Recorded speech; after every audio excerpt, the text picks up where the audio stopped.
Good evening. My name is Kathy Akins. I'm the Vice Chancellor for Student Affairs here at UNC Greensboro, and it is my pleasure to welcome you to tonight's Town Hall meeting. I want to especially welcome all members of the Spartan community. We know that tonight's session is designed for our newly incoming students and their parents and families, and so we thank all of you for joining us. The format for tonight's session is as follows. In a few minutes, I'll turn it over to Chancellor Gilliam, and he will provide some opening remarks. Following that, we will pose some questions to Chancellor Gilliam that many of you have submitted in advance of tonight's event. At that time, many of our colleagues will join us on screen and participate in the discussion.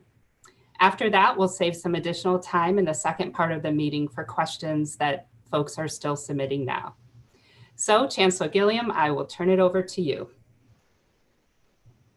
Thank you, Vice Chancellor Akins, and good evening to everyone. As you can see, I'm wearing one of our new Spartan face coverings, and just wanted you to see it, and we'll talk a little bit about face coverings in a minute, but let me take it off and talk to you a little bit about what we're doing at this new Student Town Hall. I know you have lots of questions about the fall, and we want to get to those as soon as possible, but let me start by saying a few words about where we are as a university. Whether you're just starting college or you're transferring to the G, you'll begin your career here at UNCG like no other class has before. As many of you know, we've already had to move our orientation SOAR online, but in a normal summer, I would have been able to meet you, meet your family, shake your hands, look you in the eye, and show you the beautiful campus that we have here, but we've had to adjust. And I'm proud that we've had over 3,000 new freshmen and transfer students and 2,000 family members participate in our SOAR activities. You know, this will be my 38th year at the beginning of a new academic year as either a professor or an administrator, and of course my own undergraduate and graduate years as well. So I've spent a lifetime essentially at universities, and this first semester, the first few days is always exciting. We have new students arriving for the first time at college away from home. There's always been hope and optimism, a little excitement and anxiety, but it's all because it's something great, something transformative, something meaningful in a student's life that's getting ready to happen here for the next few years. So we return to campus with the same hopes and aspirations, but we have a challenging reality, and that's COVID-19 at the very least. The virus will absolutely impact all that we do and how we do it, and it's affecting campuses across the country. But it in fact changes nothing about why we are here. If anything, it strengthens our resolve to give students the best possible educational experience that we can. And we intend to deliver this educational experience in a way that is as safe as possible this fall. Let me take a moment to address specifically another important group joining us today, and that's parents and family members. I know the uncertainty is unsettling.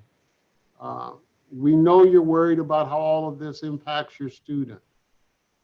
We understand that families are under great stress right now at home with their employment. And I can't stress enough how much we feel the anxiety that all of this is creating. Personally, I have a college-age son who lives 3,000 miles away, and I worry about him every day. But be assured, we are going to do everything possible to care for your students and to support them. Today, we sent all of you, students and families, a return to campus guide. In it, you'll find the current state of our plans, our protocols, and the approach we're taking to starting this semester. As you know, things in this environment can change quickly. And so I urge you to view these guidelines not as a Bible, but as an evolving document and an evolving set of guidelines. For those of us who work here, we are dedicated to creating a safe, caring environment and a powerful social and academic experience for our students. And so today we'll do all we can to answer the questions you have based on what we know today about COVID-19 and how it affects our plans. If COVID has taught us anything, is that we're going to have to become comfortable with being uncomfortable. This is uncomfortable. It's uncomfortable for me. I am the leader of this university. I feel a responsibility to keep the students, faculty, and staff safe. I worry every day if we're doing everything we can. We're trying our best, but the situation is fluid. We may discover new opportunities. There may be new advances in technology and in healthcare. And we may encounter new challenges that create a whole new set of limitations. But we have to be nimble. We have to be open-minded. We have to be adaptable. We have to understand that this environment in which we live, this time in the country's history, is a time you will remember for the rest of your life. You will never forget where you were during COVID-19 in the year 2020. You'll remember it in the way that we remember 9/11, or for some of you parents, it can be the Gulf War, the Vietnam War, the King and Kennedy assassinations. And for some of you grandparents, it could even be World War II. This is of that magnitude. It's not just a little thing. I can't make that clear enough. And so it's challenging for all of us. But we're dedicated to creating a safe, caring environment for all of us. As you'll see today, we have a very, very fine team that has been working tirelessly for the last several months as we try to make plans for bringing students back to campus in the fall. But above all, this confirms, I think, what I've been saying since I arrived here over 5 years ago. And that is, we have a shared fate. That is, what happens to one affects the other and vice versa.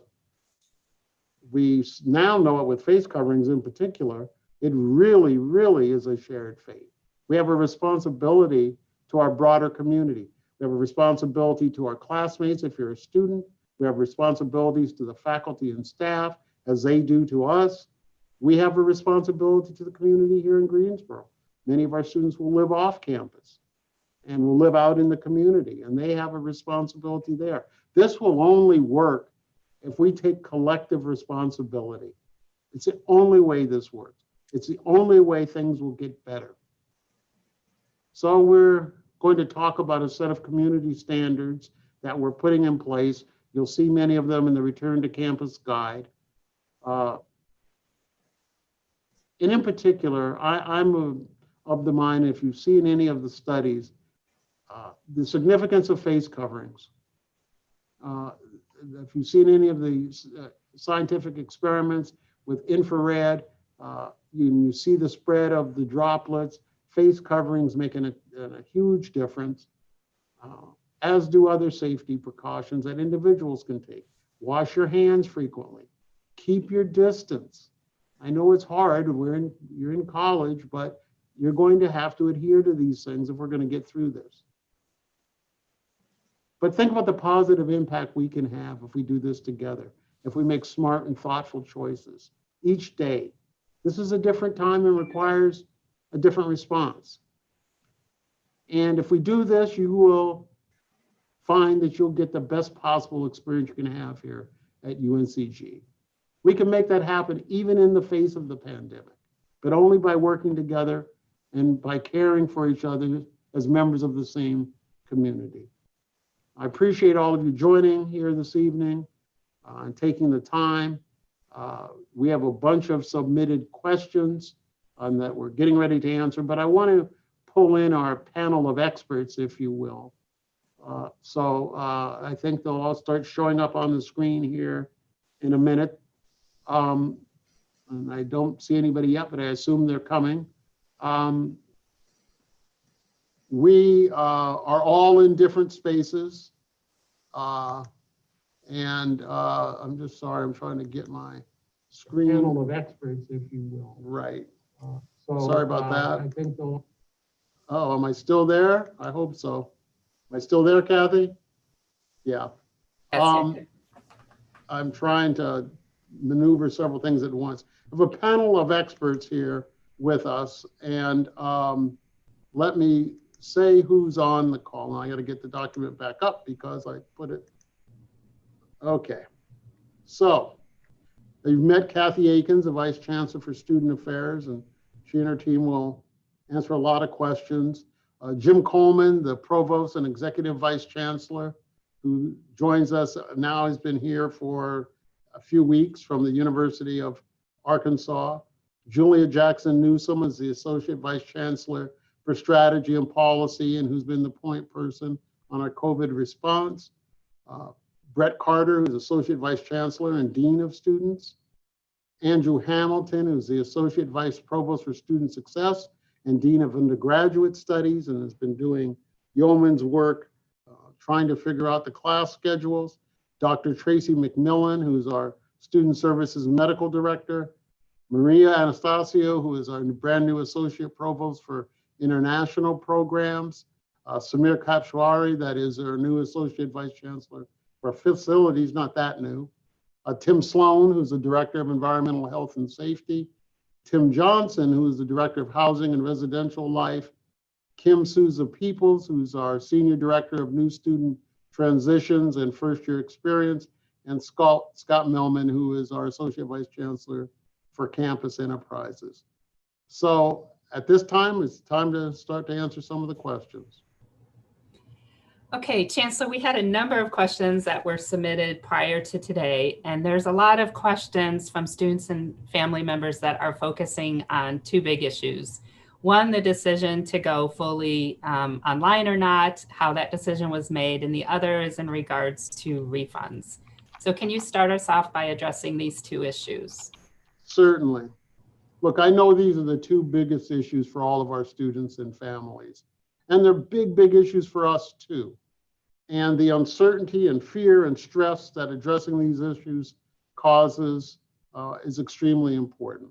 So let me be clear about how decisions are made, who makes them, talk about what we're going to do within that context, and lay out our plans.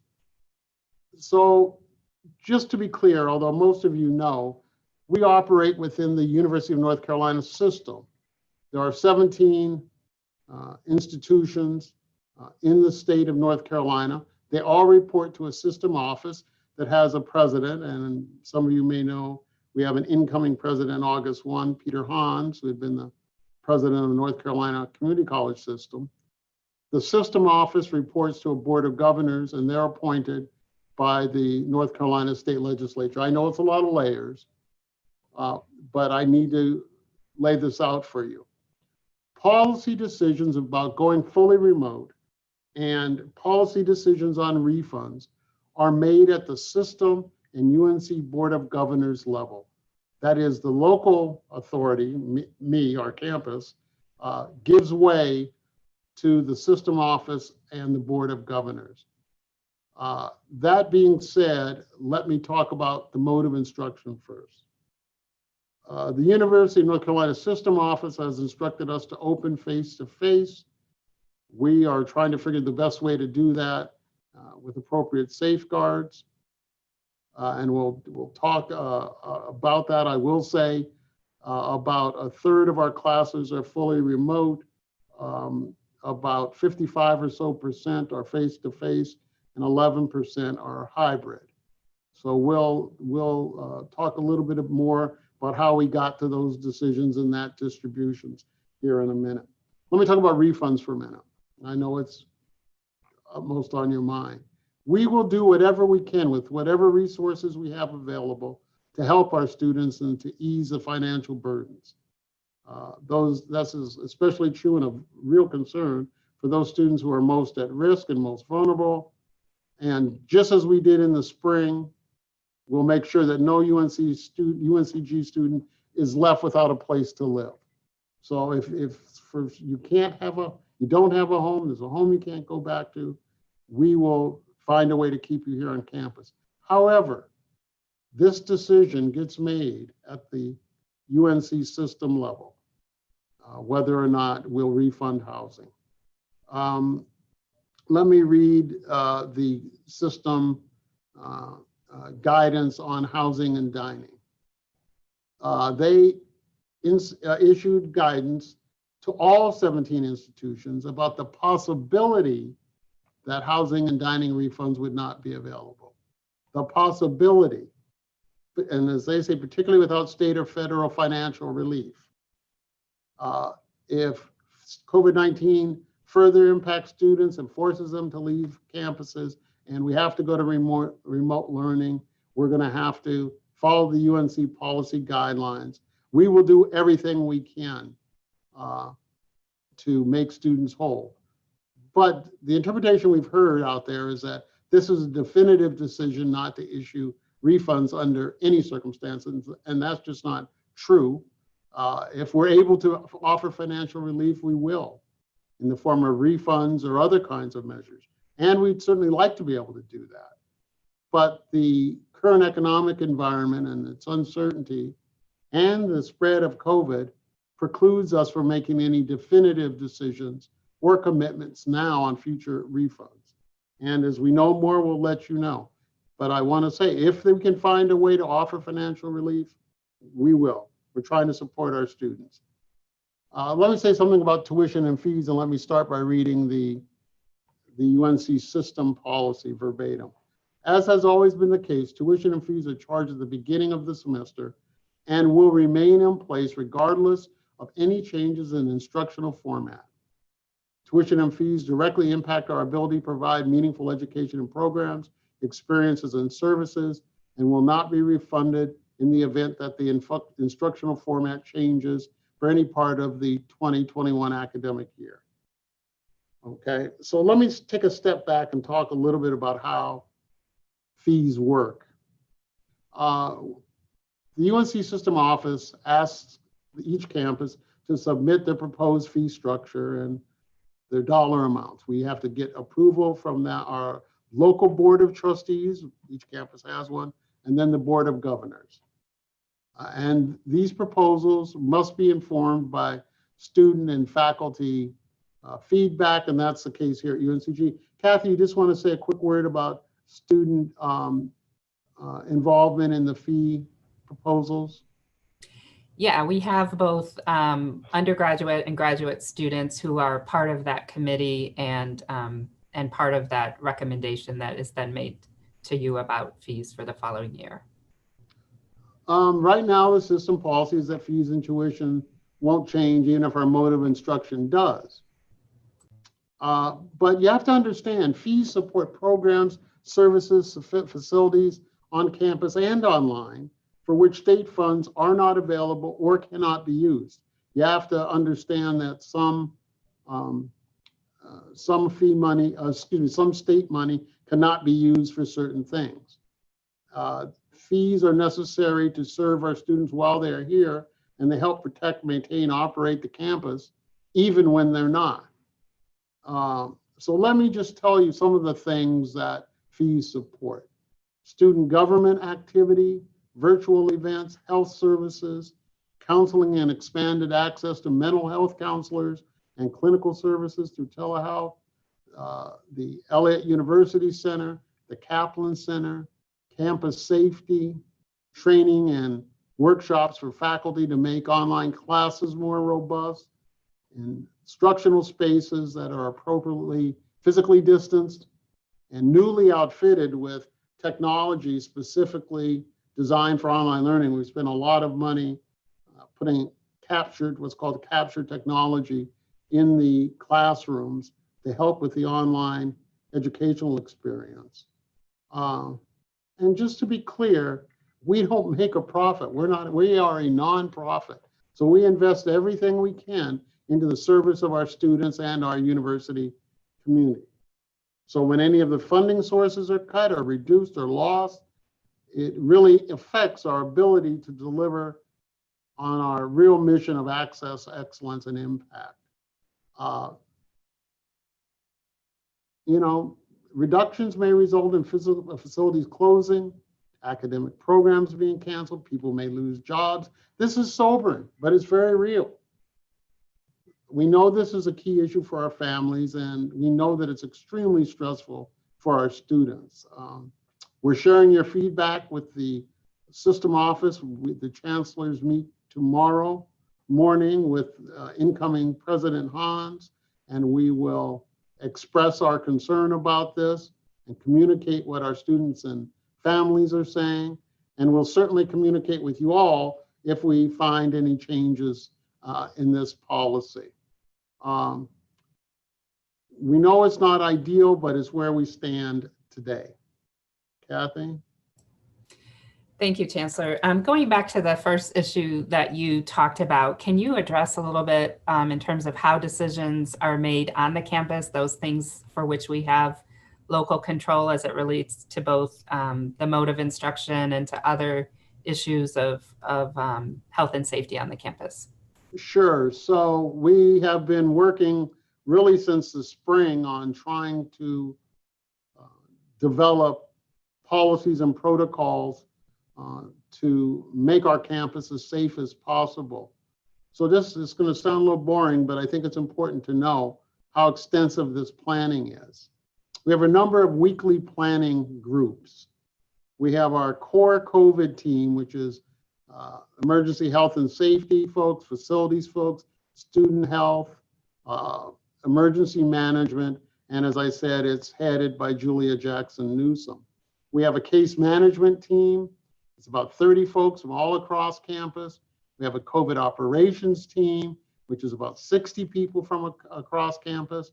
We have a COVID fall 2020 resumption team, which is about 20 people, and it's focused on student experience and academics. And we have a student communications team, about 15 people that meets bi-weekly.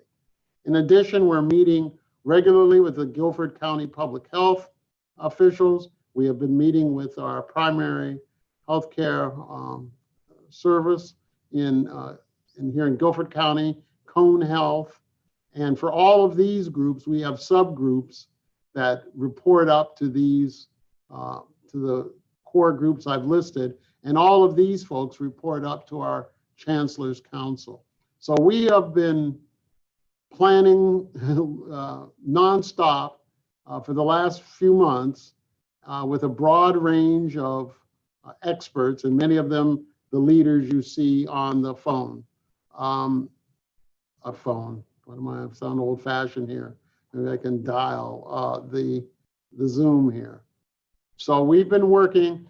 Just let me say, while we've tried to think of every eventuality, we understand that this is going to change, and everybody working understands that, and we'll try to adapt the best we can. But where we do have local control, that is where decisions are delegated to the campus, this is the structure we've set up to deal with those issues. So I'll leave it at that and just ask if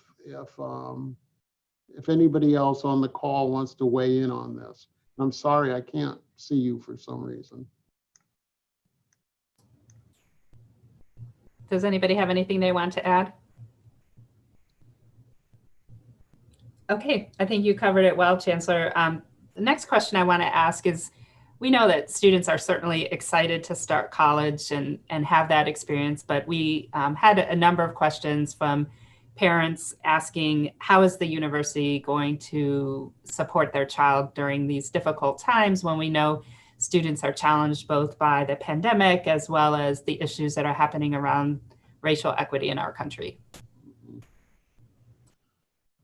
Well, you know, I talked about the virus at the beginning, but in many ways we have two viruses in our country. Some of you may have seen the letter I wrote to the campus, and I think I talked about three things: the democratic values that we uphold as a nation, what it would take for us to address this, primarily questions around public will, and then I talked about how personal this issue is to me.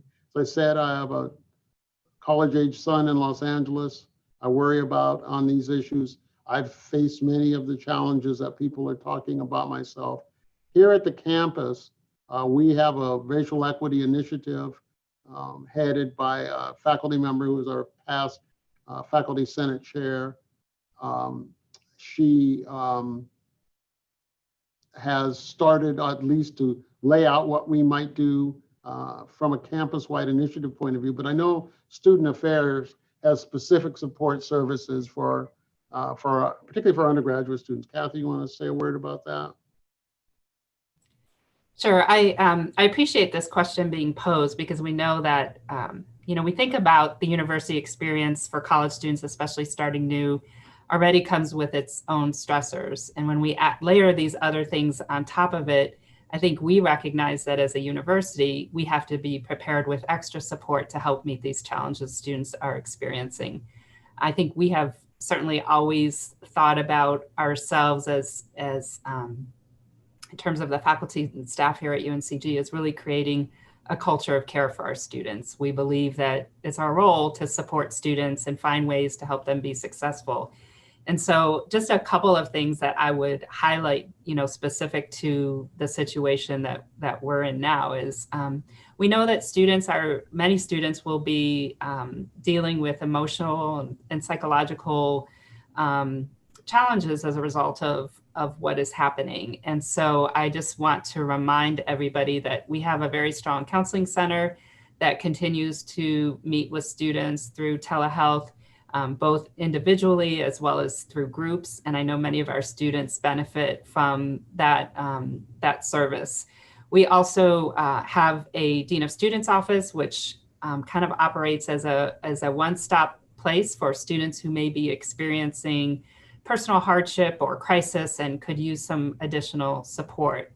We also know that our students are very actively engaged in many of the conversations that are happening around racial equity. We certainly know students have been providing service to others during this challenging time. And those are activities that we're prepared to continue once they're here on the campus. We have offices that are very engaged in helping students to be involved in important dialogues, as well as to serve in our community. For those students who want to be civically engaged, we have opportunities for that as well. So I think that we're well prepared to meet the challenges that students are experiencing, and also recognize that we have to do that if we want them to be successful. We don't want any of these challenges to become barriers for their persistence here. The other thing, I guess, final thing that I want to mention is the issue of just the financial hardship that the situation is having on a lot of students and families. The university has always been focused on the issue of food insecurity, and we've been raising additional funds from friends over the course of the summer to try to increase the access and opportunities that we have for students who are experiencing this or other types of financial hardship on the campus.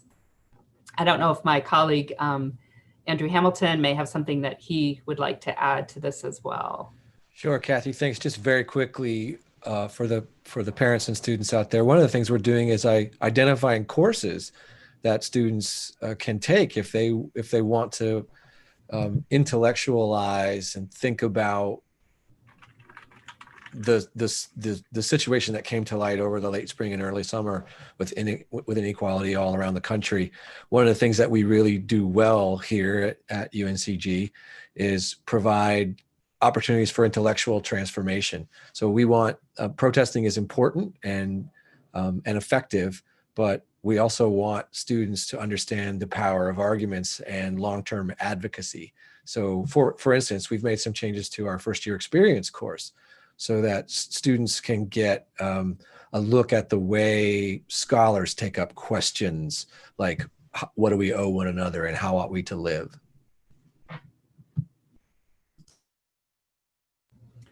Thank you. Anybody have anything else they want to add to that one?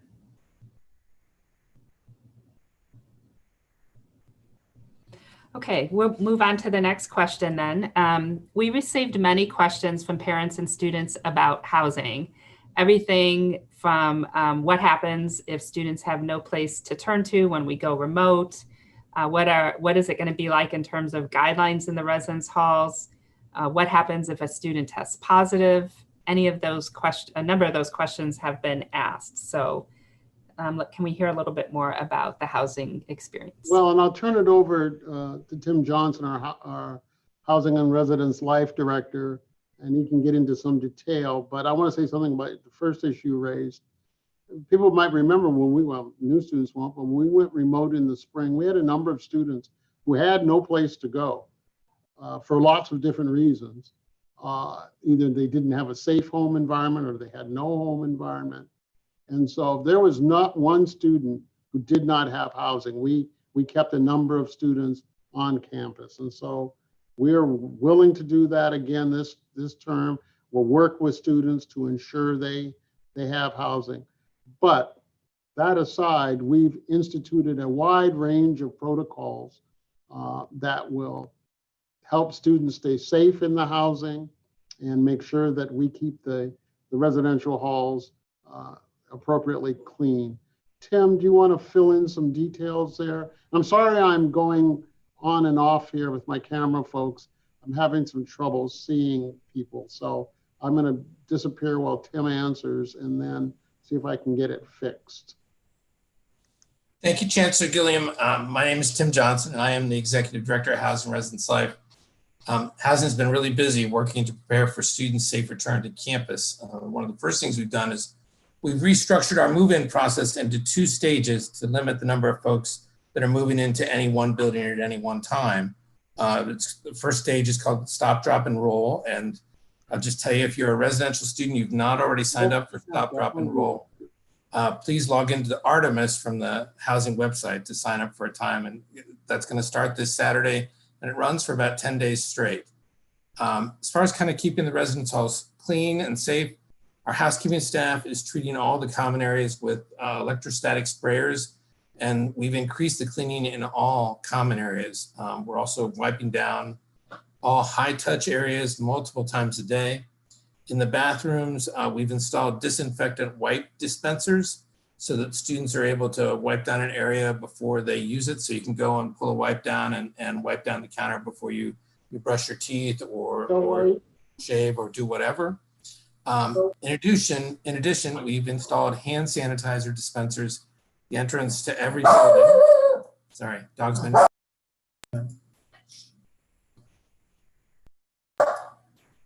The dangers of live TV, everybody. Really what happens. So since with social distancing, we're limiting guests, and all students are expected to wear face coverings when they're not in their rooms. Sorry. Tim, maybe what we'll do is we'll give you a second to address the dog, and then we'll come back to you after the next question. Sorry, okay? guys. Because right. we have questions that are being actively submitted now, so I want to make sure we get to those. Our first question that I'd like to pose to Dr. Mcmillian is they're asking whether there will be testing available on the campus, and then the follow-up to that is also what happens once an individual tests positive. So you can go ahead and get us started on that one. Okay, I'm Dr. Tracy Mcmillian. I'm the Medical Director at Student Health Services, and we have remained open during the entire duration of this pandemic, providing services to the students. We have had the capacity and capability to perform testing, and we have continued to do so. So we do have the ability to test on site. The type of testing that we're doing is molecular testing, which is actually testing for the virus itself. We are not doing any antibody testing at this time. It's not recommended by the CDC, and there has not been an identified reliable antibody test at this point. So in order to receive testing or to be evaluated for testing, it does require an appointment with one of our providers to have a discussion and determination as to whether or not that's appropriate. And that can be scheduled by calling our main office number, which you can find on our website, shs.uncg.edu. I'll turn over to Julia to talk about what happened to somebody, about the positive cases. Okay, thank you, Tracy. I'm Julia Jackson Newsom, Associate Vice Chancellor for Strategy and Policy. And there's a couple things. When somebody tests positive, that their result, we have a very robust case management tool that we're using here on campus, so that when individuals test positive, we can track them throughout their recovery and make sure that we are informing people who might have been exposed to them that they've been exposed and may need to be tested or quarantined. In terms of people being notified, that notification process will happen through the contact tracing process, which is something that we will be working closely with our public health agency on to notify folks. And we do that in a way that lets people know that they've been exposed, but also tries to protect the confidentiality of the individual who was actually ill. And because of that, we won't be making large campus announcements anytime one particular individual is to become ill. Should we have more than one case, a cluster of cases, then we may have to do a little bit more notification of that. But again, that will be done in close contact with our public health department. One thing that you might have seen some universities are doing is they are starting to keep a tally of the positive cases that they have actively on their campus at any given moment. And we are working on exploring doing that here on our campus as well. And again, working closely with our public health folks, so people have a sense of the total number of cases. Although it's really important to understand that you need to have close contact with someone to be at risk from getting the virus from another person. So just because you're in a building with someone who's positive does not mean that you are at any increased risk unless you have had close contact with them. And can I say something quickly about that, Julia? Sure. Because we're encouraging the faculty to have students sit in assigned seats, because to your point about sort of the larger spread in a class, we can isolate those who are within proximity of that student without having to quarantine the entire class. And I think that's another thing that people need to know. Kathy? Okay, I think we will go back to Tim Johnson. I do want to vouch for the fact that I have met his dog. His dog is very friendly. So go ahead, Tim. So sorry. So I was talking about it for social distancing. We are limiting guests. So pretty much you have to be a residential student to be inside to visit the residence halls. And all residence hall students are expected to wear face coverings whenever they're not in their individual room. Residence halls are going to be operating at about 80% capacity. So we do have some space where right now we're in the midst of kind of spreading folks out a little bit, just to lessen the number of folks that are having to use common area bathrooms, especially in traditional buildings. And just there's a whole lot more details about housing you can just get on our website. And so just visit the HR website at UNCG. Finally, we talk about how we're kind of all in this together in an HRL that really couldn't be more true. We think our Res Life staff, including 120 RAs and 20 some professional staff and graduate staff, they all live in the residence halls with all of our students. All of our housekeeping and maintenance staff are in the residence halls every day. They're in the bathrooms, the hallways, taking care of the buildings, taking care of students and their needs. All of our administrative offices are in the residence halls. My own office is about 10 feet from a student residence hall room, right on the hallway where students live.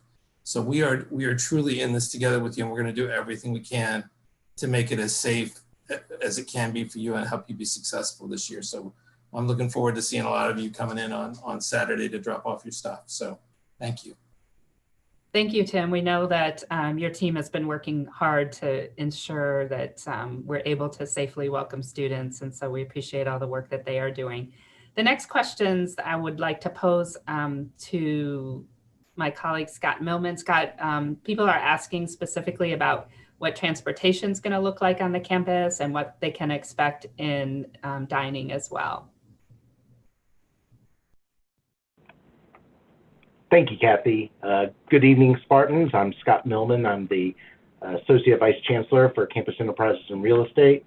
And if you'll be taking one of the Spartan chariots around campus, there's some operational changes that have been made by our parking operations and campus access management team to put in some procedures to enhance rider safety and operator safety while riding the buses. Some of those things are enhanced cleaning of the buses each day and outfitting each buses with sanitizer. So as students walk on the bus, they'll be able to sanitize their hands. Requiring all occupants of the buses to wear face coverings. We'll be reducing the capacity of the buses by 50% to allow for appropriate physical distancing. And so there'll be notices on seats where you are able to sit and even able to stand on the buses, so students know where those appropriate locations are. And we're reviewing routes for changes to allow for more efficient and effective travel times. In addition, the Greensboro Transit Agency, which is called GTA, and all HEAT buses, which all of our students have the ability to ride fare-free, are taking similar types of safety precautions for their ridership. In addition, we'll the enhanced cleaning for those buses. And so particularly because we have the reduced capacity on the buses, I encourage all students to give themselves additional time to allow themselves to get to places that they need to be.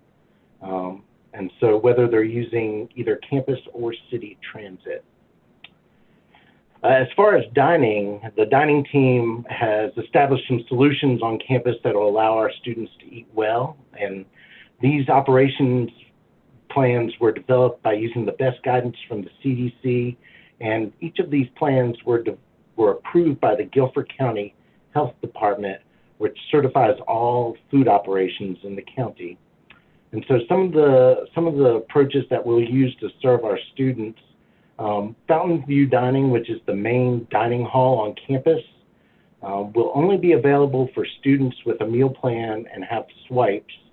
And all food in that location will be served to the students. So there'll be no self-serving in these locations. So even if you want something from the salad bar, somebody will fix your salad for you. We will have seating in Fountain View, but it's being capped at 50% capacity to allow for proper social distancing in there. For students who want a to-go option, we're opening up a new location downstairs called Out of Here, where students will be able to get their to-go food, and they'll be able to get food that's being served upstairs, downstairs, and take it where they need to go. Some of the retail locations around campus will have new kiosks to allow for ordering without having to stand in line to wait to order, and then you'll just go pick up your food. And we're implementing mobile ordering online. So from your mobile device at many of the retail locations, you'll be able to order and just pick up your food.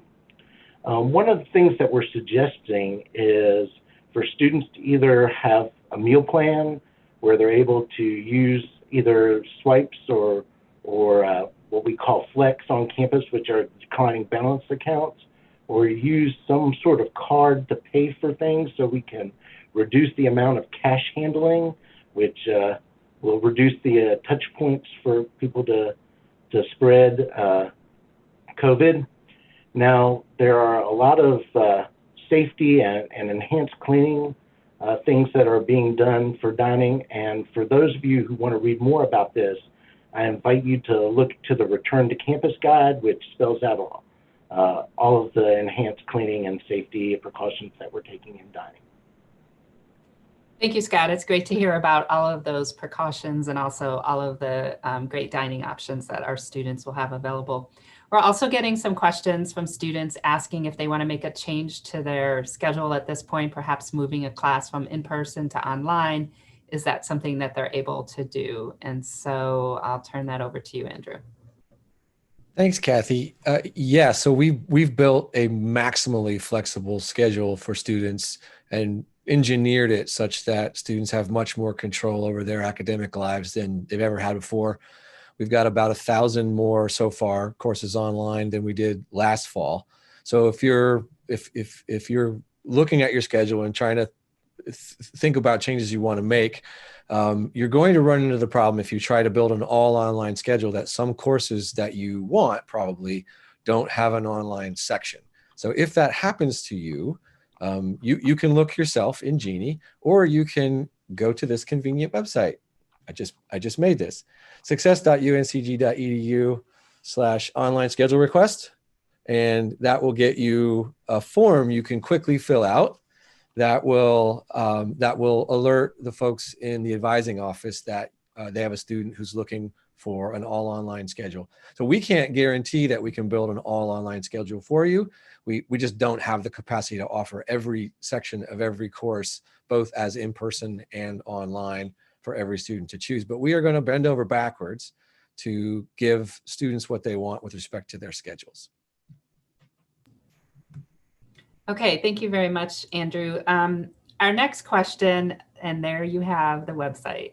Our next question, I have several that have to do with health and safety standards on the campus, both from a cleaning perspective as well as the use and availability of masks. And so I will ask you to get us started with that one, Samir.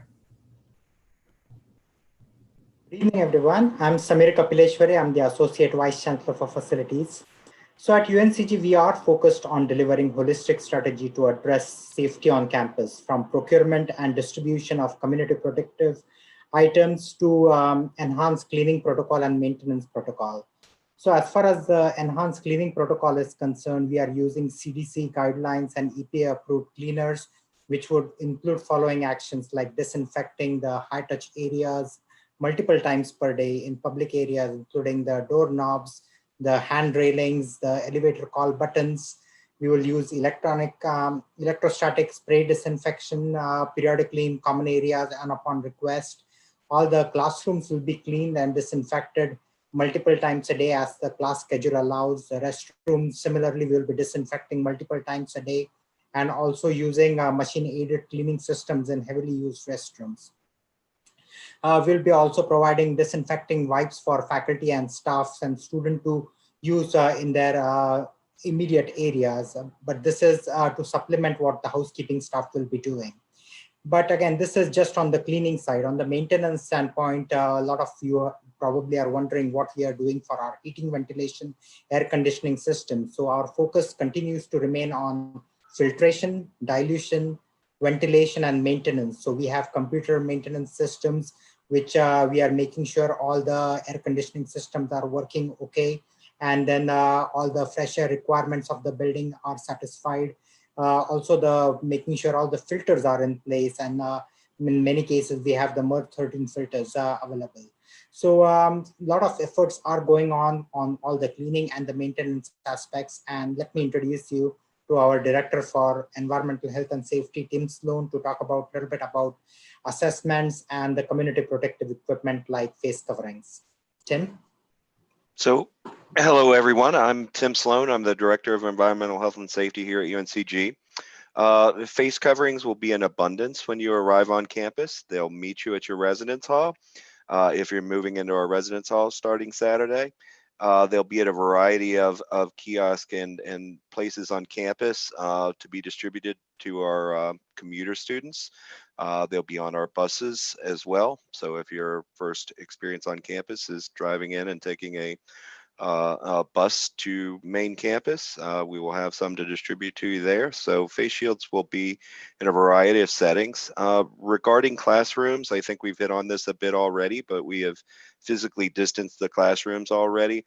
We are providing our faculty with face shields so that they can teach in a variety of manners depending on the arrangement of the room. Wipes will be available and hand sanitizers will be available also in the classrooms for you to clean up after yourself. Our housekeeping staff is going to do it, but we want to supplement that as much as possible so that before you start class, you can go in and wipe down the area where you will be working. Same kind of thing in computer labs on campus. So you're going to see a lot of protective equipment and supplies out on campus in abundance. Thank you, Samir and Tim. It's good to hear all of the precautions from a health and safety perspective that are also being taken.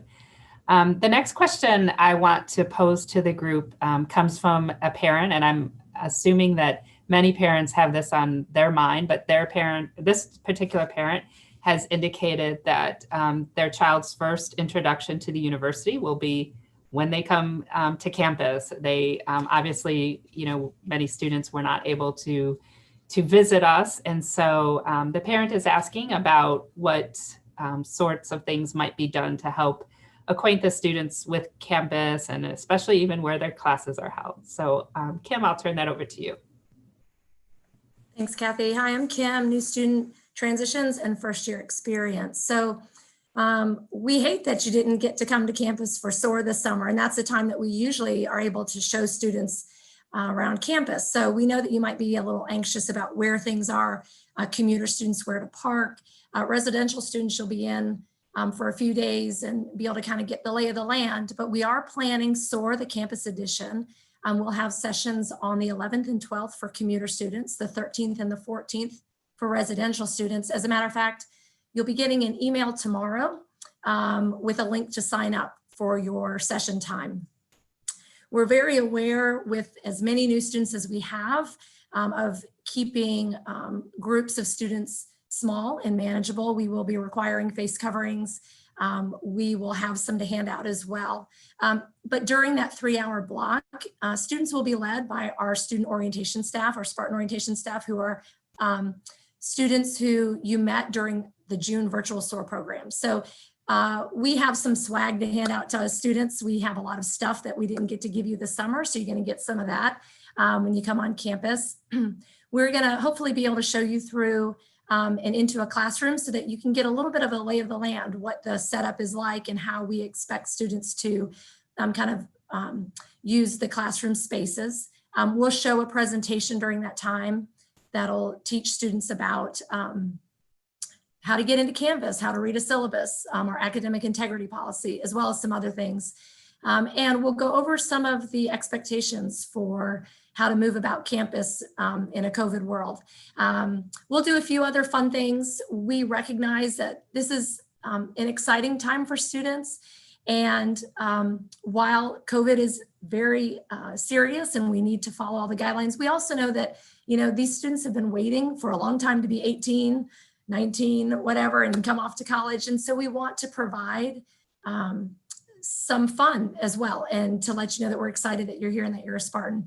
So students will have an opportunity to see the campus at that time, see where some of the classroom buildings are. And then the last thing is, during the first week of classes, our Spartan Spears will be positioned all around campus.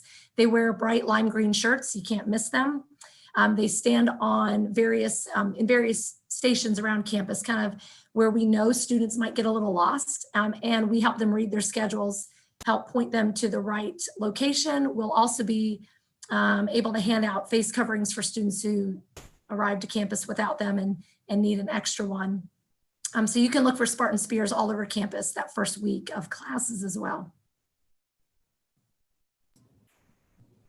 Okay, thank you very much, Kim. Another question that has come in is about weekends. The question was whether students are able to travel to go home on the weekends. And so I'll start with that, and if anybody wants to add to it, they certainly can. The answer to that is yes, in the sense that we're not restricting students from traveling back home, but I would use this opportunity to remind us of kind of the responsibility that we all have been talking about, our responsibility to each other, to our campus community. And so certainly if students are traveling in any way or outside of the campus, even in our local community, we hope that they are adhering to the same kinds of community standards that we have for the campus so that they can keep themselves and each other safe. Does anybody want to add anything to that? Why don't we have Brett talk a little bit about our culture of care on campus and the various things that students have available to them in that regard. Yeah, so, so talking about that culture of care, and one of the things I kind of sort of want to emphasize what has already been said is that sense of we're all in this together. And so when we talk about community standards and everyone playing their role, we're going to be doing everything we can to encourage our students, as we do with our faculty and staff, to wear a mask. And certainly when you're out in the community, recognize that you represent the campus. And so that being said, from a culture of care standpoint, when we are engaging with a student who is not, following those standards, we approach everything from an educational conversation in that initial first step. Our goal is to educate the students about the importance of wearing the mask and why, as we've all stressed today, about the importance of safety. But then if a student violates for a second time, then that student will be referred to the Office of Student Rights and Responsibility, where they will meet with a staff person there to, again, have another conversation. And then certainly on that third time, things are going to be a little bit different. And so we hope and we expect and we want to make sure, we know that we're not going to reach that third level. But the key is, again, is having that educational conversation with that student. And so that's kind of sort of, we approach that sense of community of care, culture of care. We're all in this together. And so how can we support one another? Thank you very much. Kathy, I just want to say, I've seen that some of the questions are about enforcement of wearing face covering. First of all, face coverings are a requirement for you to go to class. You cannot go to class without face coverings. Tim Sloan talked about the availability of the masks throughout the campus. And certainly I think, Tim, in the first couple of weeks, 2 or 3 weeks, we'll have sort of them a bit of, not everywhere, but they'll be available in a number of places. So if a student forgets their mask, they can get one on campus. The faculty has been encouraged to participate in this. They are not going to play the role of face covering police, but students will not be allowed to attend class if they do not have a face covering on. And to Brett's point, we will use the opportunity to educate them. And then if they are habitual offenders, they will have to deal with the Dean of Students office, and there may be questions of the student code of conduct come into play. So I want to be pretty clear about this. We are trying to develop a set of cultural values on the campus that make it less comfortable for people not to have face coverings. This is not a political question. I understand that face coverings have been politicized, but if you want to keep your students safe and want to keep all the rest of us safe, this really is going to be necessary for all of us to encourage people to wear face coverings when they can't social distance, when they're in public places, when they're in common areas, when they're gathering together. And I would say, just to lift up the weekend question, just because you leave your residence hall doesn't mean that you now have free reign to flaunt these values. In fact, we're trying to inculcate them, instill them in you, such that you'll be cognizant of it when you go home or when you leave campus. We know that folks want to see their friends. That's great, and it's part of the college experience. But you have to understand there's a safe way to do that. And so I know I see Kim smiling, because I'm sure that is going to be a message she gives in the SOARS sessions that we'll have here in a few weeks. But I want to say, from the organization, the campuses, the leadership's point of view, we're going to model that behavior, and we're going to expect our students to comply. Thank you, Chancellor. I'm going to go ahead and pose the final question, and then Chancellor Gilliam will have an opportunity for a few closing comments. But our final question is specifically about how parents and family members at this time can best help support their students. And so, Kim, I'll ask you to address that one. Sure. So I've worked with parents and family members for a long time, and I also have 2 college-age kids, so I feel like I got this one. Normally we would be telling family members, parents, this is the time to let your kids, really embrace their independence, make a lot of their own decisions, and we want that to happen. But with COVID, it adds a little layer of maybe additional support that you can lend from home. So a few things, maybe send your kid with a little pack ready to go, a thermometer and some hand sanitizer and some Tylenol or whatever. Ask your student to do a self-check in the morning, before they head on out. It might be a good idea to just kind of ask yourself, do I feel anything, before you head on out. Definitely take advantage of student health services and make sure that you're really reaching out. Ask really good questions and make sure you know what the rules are, what you're supposed to be doing. And I would encourage parent and family members too to stay connected to the university. The best way for you to kind of know what's going on is to, you can download our mobile app. We have a parent family persona, so all announcements would be there. You can always check the website. Follow and like all of our social media. We post a lot of stuff there.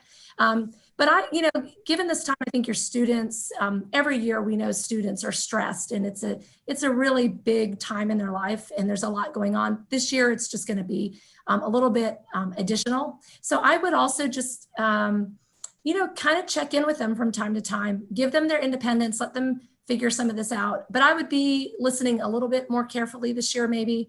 The stress level, I think, is going to be a little higher. Some of the learning formats might not be exactly as they anticipated. Online could give some students a little bit more of a challenge than others. So I'd keep your ears open a little bit more. And, if you think that they need support, definitely encourage them to reach out and ask questions. There's so many people here on this campus that want them to succeed and are here for them. So make sure that they're comfortable asking those questions. Thank you, Kim. I appreciate too that I think you've really emphasized the point that we talk about a lot in terms of this really being a partnership with parents. We see ourselves in partnership with parent and family members, and together, in working together, we can best help them all the students to be successful. So thank you for that. And Chancellor, I'll turn it over to you for closing remarks. Sure, I'll try to be brief. First, I want to thank our team here. I think I hope we've conveyed to you that we have a very strong team, a very thoughtful team, a very committed team, and a very hardworking team. I mean, I think all of us are pushing it to our limits, and we're going past. And it's because people are committed to the mission of this institution, and that's to provide your students and to provide you students with the best possible educational experience we can, to encourage all of us to strive for excellence and to try to create the conditions where you can achieve your goals. I also know that this is just different. It's just different. There's no two ways around it. I wish, I was telling somebody earlier today, boy, I feel for the freshmen and I feel for the seniors, because you sure wish they could have that full freshman experience or full senior experience. But like, as I said at the outset, this is a serious event we're dealing with here. And it's just, we have to handle it the best we can. We understand, and Kim, I think you said it really nicely, that this is going to be a time of stress for everybody. It's for the parents, it's for the students, it's for the faculty, it's for the staff, it's for the administration. We're like you, we have great angst over all of this ourselves, and particularly as we feel responsible for your student and for you, the student body. We want to make sure that you can continue to make progress to a degree. The goal is for you to get a great college education and graduate. That's the fundamental goal here. And we're trying not to lose track of that and trying to find the way to do that, the best way to do that in the safest way possible.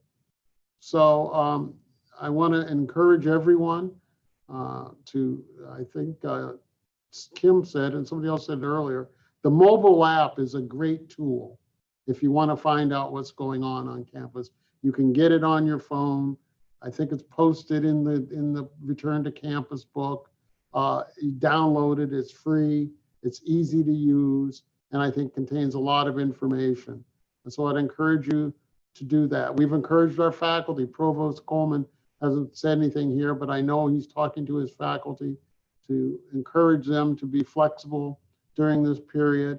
We understand, and Kathy, you mentioned it, that some hybrid or maybe even online classes are not the best way some people learn, and the faculty are going to have to understand that.